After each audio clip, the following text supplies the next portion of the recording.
Assalamualaikum warahmatullahi wabarakatuh. Perkenalkan, nama saya Muhammad Kandung Pratama.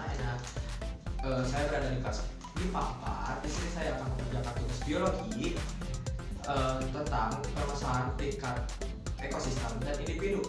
Nah, untuk tingkat ekosistem sendiri, saya sudah menjelaskan di tempat TKP. Nah, untuk video lebih lanjut, kita lanjutkan di tempat TKP. Bye. Oke, nah sekarang saya berada di TKP di mana yang saya bahas tadi di opening, permasalahan tingkat ekosistem yang saya ambil yaitu penebangan pohon dan hutan. Hutan dan pohon, maaf kembali, sama saya. Dan di sini terjadi masalah tersebut di mana terjadi penebangan pohon yang secara saya pikir ini tidak wajar karena semua pohon yang berada di sini kecuali di belakang saya terdapat dua jenis penebangan pohon, yaitu penebangan pohon bukan jenis penebangan pohon, tetapi jenis pohon yang layak ditebang sama yang tidak layak ditebang. Mengapa terjadi seperti itu? Karena jika kalian tidak mengetahui hal tersebut, ya terjadilah seperti yang ada yang di depan saya. Nah, mengapa saya tidak mengesut atau memvideo yang depan saya untuk saat ini atau menjadikan latarnya? Nah, karena beberapa faktor mulai dari backlight and kondisinya agak kurang ya, karena penebangan pohon yang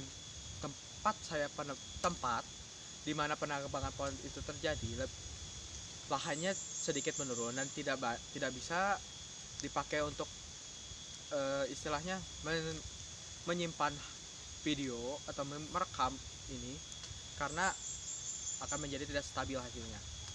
Makanya saya di belakang saya seperti ini dan is okay, tapi saya akan melihatkan videografinya daerah sekitar depan saya di next year.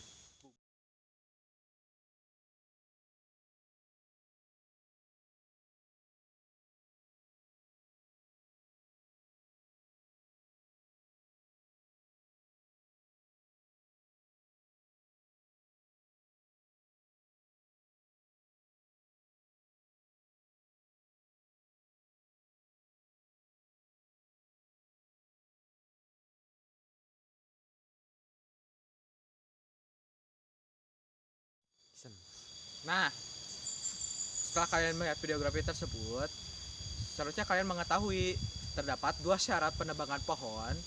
Dan apa sih kenapa harus memiliki dua syarat? Nah, syarat yang pertama, kalian harus mengetahui tebang pilih. Nah, tebang pilih tersebut adalah cara kalian memilah dan memilih beberapa pohon yang layak ditebang atau tidak. Nah, bagaimana kalian mengetahui pohon tersebut layak ditebang atau tidak? Nah, saya akan kasih tahu di mana pohon yang layak ditebang memiliki diameter kurang lebih 60 cm dan sudah tua usianya. Sedangkan yang tidak layak ditebang mungkin kurang dari 60 cm atau umur mereka tersebut masih muda dan baru saja tanam, paling 1 tahun atau 2 tahun, itu tidak layak ditebang. Karena apa? Mereka itu belum tumbuh dan belum ya. Dan untuk solusi bagi penebangan pohon secara liar adalah dengan tebang pilih. Nah, di mana tebang pilih tersebut kayak yang dijelaskan tadi memiliki syarat-syarat. Ya, pohon yang layak ditebang tidak layak ditebang. Terus dengan penanaman kembali pohon-pohon di daerah sekitar, karena dengan penanaman kembali pohon di daerah tersebut itu akan menghidupkan kembali apa yang kalian setelah tebang dan membuat kalian juga istilahnya bisa membuat itu lebih baik dengan menanam beberapa pohon atau menanam beberapa tanaman atau tumbuhan sehingga ekosistem di sana juga menjadi terjaga atau bisa jadi lebih baik juga. Nah, akibatnya paling besar atau paling umum kalian pasti ketahui yaitu longsor dan banjir. Gak perlu dijelaskan lagi, banyak terjadi longsor itu karena penebangan hutan. Kenapa? Karena penebangan hutan tersendiri atau penebangan pohon itu menyebabkan tanah tidak stabil dan akhirnya longsor. Nah, untuk banjir tersendiri sama halnya. Nah, dan untuk banjir, kenapa pohon sangat dibutuhkan karena ketika itu pasti banjir, otomatis hujan. Ketika hujan turun, pohon tersebut bisa meresap air yang hujan turun, atau misalkan limbah-limbah something like, bukan limbah tapi air-air yang berada di mana pasti diserap oleh pohon dan tanah. Dan itu sebabnya kenapa banjir sering terjadi apalagi di perkotaan, karena kurangnya penghijauan atau misalkan kurangnya pohon atau lahan-lahan kosong untuk dijadikan sebagai bukan sistem tapi tempat menyerapnya air. Oke. Dan sekian yang bisa saya sampaikan untuk ekosistem permasalahan tingkat ekosistem, yaitu penebangan pohon dan hutan. Oke, setelah ini saya akan menjelaskan lagi tentang permasalahan tingkat individu di selanjutnya, tapi bukan di sini. Kita akan pindah tempat dan bye. Boom. Dan sekarang saya akan menjelaskan permasalahan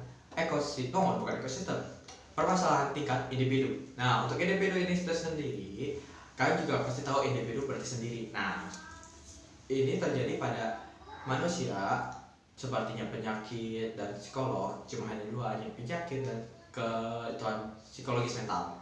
Dan itu untuk psikologis mental sendiri, saya akan memberitahu hanya 5 atau beberapa, dan itu juga tidak seperti saya terangkan lebih lanjut, akan tetapi cuma nama-namanya saja atau sedikit penjelasan. Oke, yang pertama ada depresi. Depresi ini sering terjadi bukan hanya pada bukan hanya pada anak kecil atau remaja, tapi banyak orang juga mengalami depresi. Nah, kedua, kepribadian ganda. Sudah jelas dari namanya, kepribadian ganda adalah orang yang memiliki dua kepribadian. Oke, ketika skizofrenia ini biasanya orang yang mengalami gejala ini memiliki halusinasi yang berlebih sehingga tidak dapat menjalankan aktivitas normal. Keempat adalah fobia sosial. Jelas dari namanya, fobia sosial itu terjadi ketika seseorang atau misalkan sang penderita merasa takut berada di keramaian atau tempat umum sosial, tempat umum atau sebagainya. Dia pasti akan merasakan takut. Oke, yang terakhir adalah autisme. Autisme adalah penyakit yang mengganggu perkembangan sehingga terjadinya gangguan psikologis. Biasanya ini terjadi ketika seseorang masih kecil, dan jika tidak ditangani lebih lanjut, autisme ini akan menjadikan berefek berjangka panjang pada sang penderita. Oke, untuk penyakit jantung sendiri selain penyakit mental, karena begitu banyaknya, saya hanya memilih HIV dan AIDS karena saya hanya memilih ini untuk sedikit memberitahukan kepada orang-orang. Nah, untuk HIV dan AIDS tersendiri jika kalian belum tahu, adalah penyakit yang timbul atau disebabkan karena menurunnya sistem kekebalan tubuh pada manusia karena terinfeksi virus HIV. Nah, gejala yang timbul akibat penyakit ini adalah berat badan yang turun drastis, diare lebih dari 1 bulan, dan bercak putih dan luka pada bibir dan berjamur, batuk yang berkepanjangan, dan sering demam lebih dari 30 derajat Celcius. Bagaimana nih ketika kalian ingin mengetahui orang tersebut terinfeksi HIV atau tidak? Nah, sebenarnya kita tidak bisa menebak secara langsung, akan tetapi jika kalian ingin mengetahui bahwa tubuh kalian atau orang tersebut terinfeksi HIV, itu hanya bisa dengan cek atau tes, dengan mengecek atau mengetes tubuh kalian atau seseorang ke tes laboratorium untuk mengetahui apakah kalian terinfeksi HIV atau AIDS. Nah, pencegahan HIV dan AIDS. Pencegahan HIV dan AIDS ada beberapa. Untuk yang pertama, penerapan pola hidup sehat, tidak melakukan seks pranikah dan setia pada pasangan, dan tidak menggunakan tidak menggunakan obat zat adiktif atau suntik narkoba.